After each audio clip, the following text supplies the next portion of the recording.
হরে কৃষ্ণ, রাধে রাধে। আমি গীতা, গীতার কথায় আপনাদের সুস্বাগতম। আজকে আরও একটি ভিডিওতে গীতার 10ম অধ্যায়ের 19 নম্বর শ্লোকটি পাঠ করছি।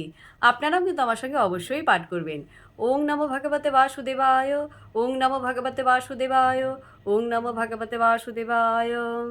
শ্রীভগবানুবাচ হন্ত তে কথয়িষ্যামি দিব্যাহি আত্মবিভূতয় প্রাধান্যত কুরুশ্রেষ্ঠ নাস্তি অন্ত বিস্তরস্য মে।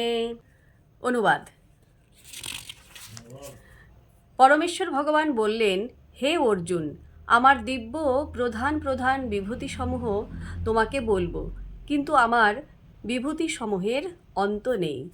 তো ভক্তগণ, এমনি করে প্রতিদিন একটি করে গীতা শ্লোক পাঠ করুন আর এই দুর্লভ মানবজনমকে ধন্য করুন। আর আমাকে কমেন্ট করেছেন কল্পনা রয়, রাধে রাধে। আপনাকেও রাধে রাধে। হরি বল।